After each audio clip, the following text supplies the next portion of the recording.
नमस्कार दोस्तों, आपके अपने चैनल आपकी अपनी कहानियों में आपका स्वागत है। दोस्तों, आज की कहानी का शीर्षक है बदलाव। दोस्तों, अगर कहानी आपको अच्छी लगे तो वीडियो को लाइक कीजिएगा और चैनल पर नए हों तो चैनल को सब्सक्राइब कीजिएगा। चलिए कहानी शुरू करते हैं। राज, तुमने बहू पर हाथ उठाया? क्या इसी दिन के लिए तुम्हें बड़ा किया, इतना पढ़ाया लिखाया कि तुम संस्कार ही भूल जाओ और अपने घर की लक्ष्मी का यूं अपमान करो? मोहन जी ने अपने बेटे को डांटते हुए कहा। पर पापा, वो बेवजह ही बहस कर रही थी मुझसे। राज ने सफाई दी। कोई भी बात हो, पर घर की लक्ष्मी का अपमान बिल्कुल गलत है। तूने बहू पर नहीं, मेरे संस्कारों पर हाथ उठाया है। आज तक मुझे देखा था कभी तेरी माँ से ऊंची में बात करते या हाथ उठाते? मोहन जी ने कहा। तब राज बोला, पर पापा, माँ ऐसी नहीं थी। वो आपकी हर बात मानती थी, तो आप क्यों उन पर हाथ उठाते? किसने कहा मेरी हर बात मानती थी? और क्यों कोई पत्नी पति की हर बात माने? क्या वो गुलाम है? मोहन जी ने कहा। पर पापा, राज बोला, परवर कुछ नहीं, जा बहू से अभी माफ़ी मांग, अभी के अभी। मोहन जी ने कहा, मैं माफ़ी नहीं मांगूंगा। ये बोलकर राज गुस्से में बाहर चला गया। दोस्तों, ये है मोहन जी और उनका बेटा राज। राज की माताजी का देहांत आज से 8 साल पहले हो गया था और अभी 4 महीने पहले ही राज की शादी मोहन जी ने स्वाति से करवाई थी। बहू, क्या मैं अंदर आ सकता हूँ? राज के जाने के बाद मोहन जी बहू के कमरे के बाहर आकर बोले। आइए ना पापा, स्वाति ने अपने आंसू पोंछते हुए कहा। बहू, मेरा रिश्ता तो नहीं तुझसे कुछ पूछने का, पर तुम्हारी सास के ना होने से मैं तुम्हारी सास और ससुर दोनों ही हूँ और इसी नाते से यहाँ चला आया। पापा, आप बेहिचक बोलिए, क्या बोलना है, क्योंकि मैंने भी आप में एक ससुर की नहीं पिता की छवि देखी है। स्वाति बोली। तो इस रिश्ते का मान रखकर मुझे बताओ, बात क्या है? क्या चल रहा है तुम दोनों की जिंदगी में? अभी तक बहस थी, इसीलिए मैं चुप था, पर आज राज ने हाथ क्यों उठाया तुम पर? मोहन जी बोले। पापा, उनका कहना है कि मैं उनके बाकी दोस्तों की पत्नियों जैसी नहीं हूँ।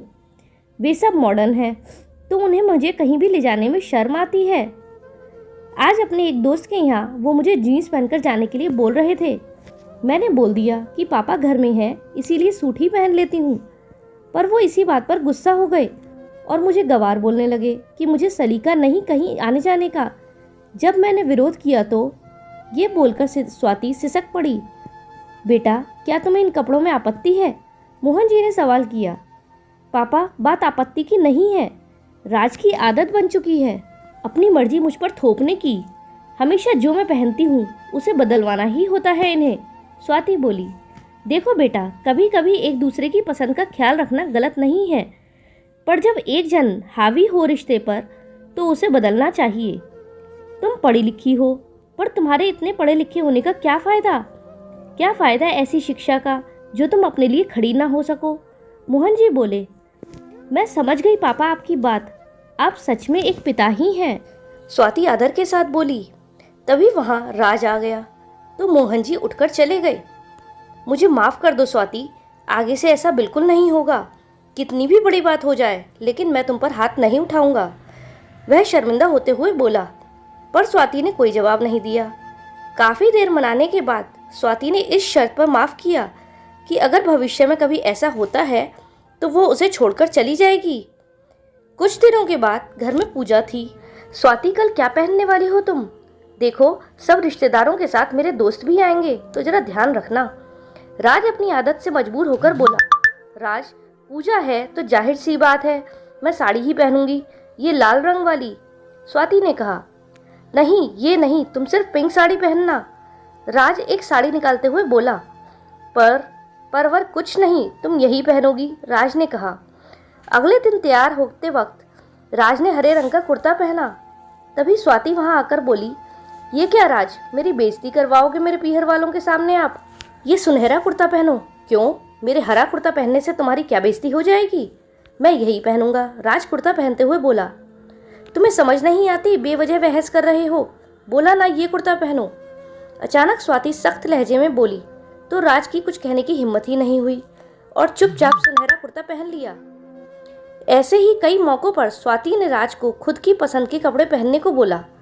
राज अब तंग आ गया था। स्वाति, इंसान की मर्जी भी कुछ मायने रखती है या नहीं? जब देखो तब तुम मेरे लिए खुद के फैसले लेती हो, बिना ये जाने कि मुझे ये पसंद भी है या नहीं। क्या पति पत्नी का रिश्ता खुद की आज़ादी छीन लेता है ऐसे? राज ने हार कर एक दिन कहा, ये बात तो दोनों तरफ लागू होती है ना राज। जब मेरा फर्ज तुम्हारी पसंद को ऊपर रखना है तो तुम्हारा भी तो यही फर्ज है। तुम तो कुछ ही दिनों में परेशान हो गए और मैं तो ये सब पिछले कितने महीनों से झेल रही हूँ। क्या मेरा खुद का मन नहीं होता? स्वाति राज की आंखों में आंखें डालकर बोली।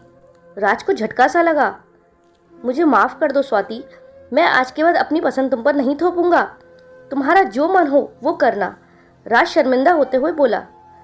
राज प्यार में एक दूसरे पर अपनी पसंद जाहिर करना या कभी मनवाना गलत नहीं, बशर्ते ये दोनों तरफ से हो, पर सिर्फ एक का हमेशा अपनी पसंद थोपना गलत है, स्वाति ने कहा।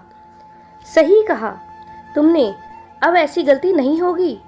वैसे ये सलाह तुम्हें किसने दी मुझे सुधारने की? राज ने पूछा। वहां से निकलकर जा रहे मोहन जी की तरफ जैसे ही स्वाति ने निगाहें उठाईं तो वो सब समझ गया।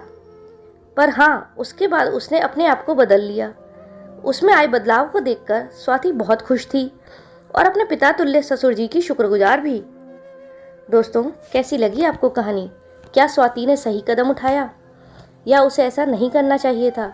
कमेंट बॉक्स में ज़रूर बताइएगा। मिलते हैं अगली कहानी में। धन्यवाद।